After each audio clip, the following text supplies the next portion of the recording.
Hola, ¿qué tal, bandura? Vamos a ir a ver de una vez por todas Spider-Man No Way Home para ver si cubre las expectativas que le dejó a la gente. Sin embargo, pues veremos qué es lo que pasa, así que vamos a empezar con esto.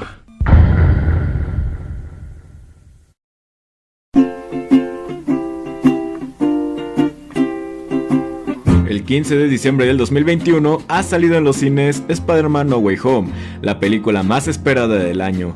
Incluso desde antes de su estreno, esta era aclamada por la crítica, pero no sabíamos por qué.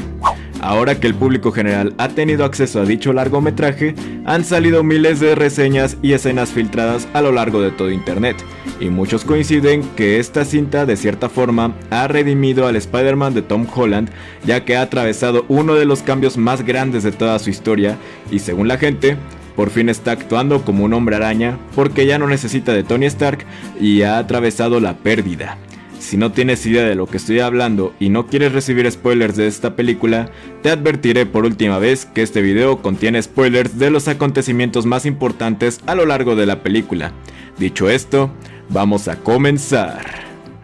Al principio de esta cinta podemos ver que Peter Parker toma algunas decisiones que se pueden considerar irresponsables y seamos sinceros, la trama principal de esta película pudo haber sido evitada si se le hubiera especificado al Doctor Strange desde el principio qué es lo que él quería que sucediera con el hechizo destinado a borrar la memoria colectiva sobre el conocimiento de la identidad de Spider-Man. Muchos dijeron que Strange no estaba actuando de una forma lógica debido a que él conoce las implicaciones de hacer esta clase de cosas, pero al final, por desatar el multiverso, Stephen, perdón, ya sé que eso no se oye de lo mejor. El Doctor Strange se enoja con Peter por no considerar otras opciones como llamar al MIT para que reconsideren su decisión de no dejarlo entrar a él y a sus amigos a dicha universidad. Es decir, probar otras opciones antes de recurrir a la magia. Esto es importante, ya que gracias a los acontecimientos de esta película, Peter Parker hace su mayor sacrificio, pero no nos adelantemos. Cuando se desata el multiverso y los villanos de otras realidades empiezan a llegar, fue de gran prioridad regresarlos a sus lugares de origen. Pero debido a que la tía May decide ayudar a Norman Osborn, Peter se da cuenta de que no sería lo correcto mandar a todos estos villanos a morir en sus respectivas realidades, por lo que Strange, quien no está de acuerdo, es sacado de la ecuación y la trama continúa. El departamento de Happy, el cual antes Peter y May habían usado para ocultarse de los medios, tiene tecnología suficiente para ayudar a los villanos de las otras dos realidades, por lo que deciden que es una buena idea meterlos ahí, a pesar de que ellos o no tenían ganas de ser sanados o eran indiferentes ante la idea. No digo que las intenciones de Peter y May hayan sido malas, sino que con la actitud que todos los villanos tuvieron, una traición era inevitable por parte de al menos uno de ellos. Aquí es donde empieza lo más interesante de la película, ya que el Duende Verde toma el control de Norman Osborn y este genera que todos los villanos escapen. Y cuando el complejo de departamentos en el que vive Happy es destruido, el Duende Verde con su planeador le arrebata la vida a la tía May. La escena es emotiva y no es interrumpida por nada. Por primera vez después de la muerte de Tony Stark, Peter Parker enfrenta la pérdida de un ser querido suyo. En esta ocasión es de una persona que es su propia familia. Como el tío Ben no fue mencionado en esta trilogía, él nunca atravesó, al menos dentro de las películas, un evento tan trágico y devastador. Él se culpa por esto, pero siente un remordimiento profundo en contra del Duende Verde y cuestiona la moral del héroe. Piensa que de no ser por querer ayudar a los villanos de otros universos a tener una segunda oportunidad, nada de eso hubiera pasado, y realmente se cuestiona si eso era lo correcto. La tía May, incluso a punto de morir, dijo que estaban haciendo una obra buena, cosa que el Peter Parker de Tom Holland no cree que sea cierto. Por lo tanto, se fue al techo de su escuela, el cual aparece al principio de la película, muchos lo reconocerán del primer tráiler, a simplemente tratar de procesar lo sucedido. Mientras tanto, Ned logra que el Spider-Verse sea real y es gracias a los Spider-Man de Tobey y Andrew que encuentran al Peter Parker de Tom Holland y tienen una charla muy importante sobre el duelo y la pérdida. Justamente le hablan sobre cómo es que ellos perdieron al tío Ben y les dijo la frase de "un poder conlleva una gran responsabilidad". A pesar de que ellos hablan sobre cómo es que vengarse del asesino suele ser una idea que invade la mente, realmente lograr exitosamente dicha venganza no genera ninguna clase de satisfacción real. Debido a esto, el Spider-Man de Tom Holland, a pesar de tener motivación para prepararse para la batalla final, sigue sin saciar su deseo de matar al Duende Verde, pero eso se verá mucho más tarde en el largometraje. Quisiera hacer un paréntesis para recalcar que, por el sentimiento negativo que muchos fanáticos de Spider-Man tienen respecto a la escritura tanto del Peter Parker como del Spider-Man de Tom Holland, pensaron que las variantes de Tobey y Andrew serían un poco más groseros con él, pero afortunadamente todos se trataron muy bien y, como les dije, ayudaron al desarrollo del Spider-Man de Tom Holland.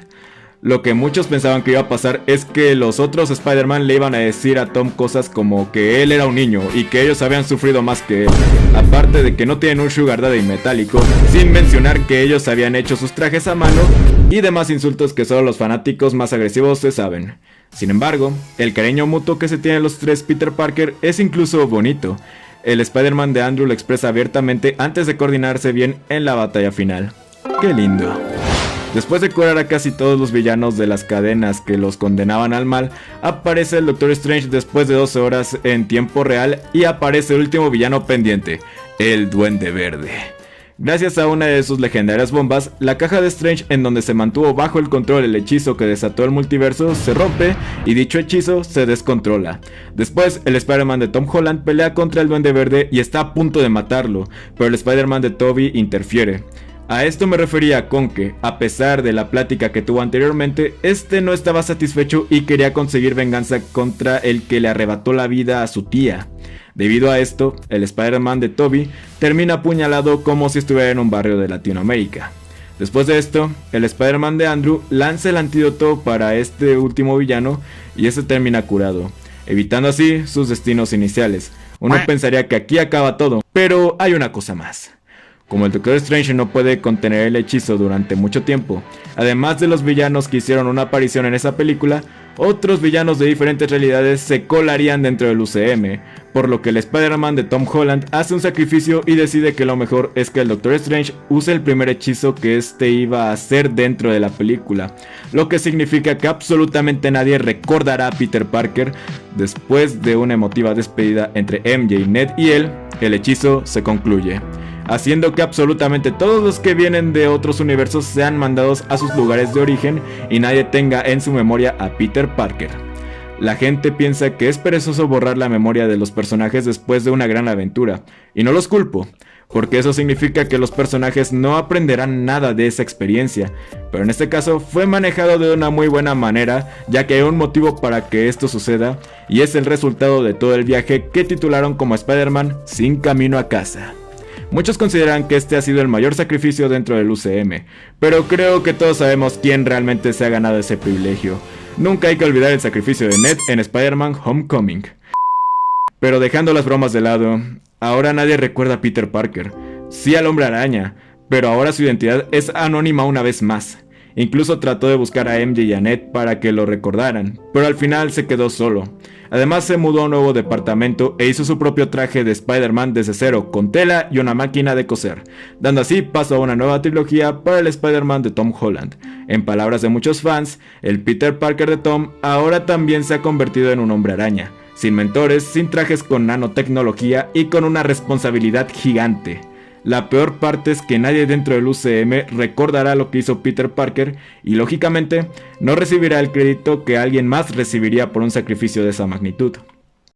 ¿La pérdida es la única forma en la que alguien puede madurar y crecer como persona?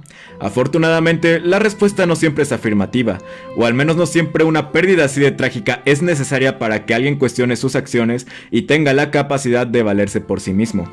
En ese caso, y hasta donde yo sé, este tipo de tragedias son parte de la historia de Spider-Man, y el motivo por el que él es el héroe que muchos aman, y aunque este casi nunca recibe su merecido reconocimiento por sus acciones, él sigue haciendo lo que hace sin esperar nada a cambio, y se cree que eso es a lo que el Spider-Man de Tom Holland se está encaminando. Pero yo no sé, yo soy un fanático casual, ya veremos qué pasa, bye.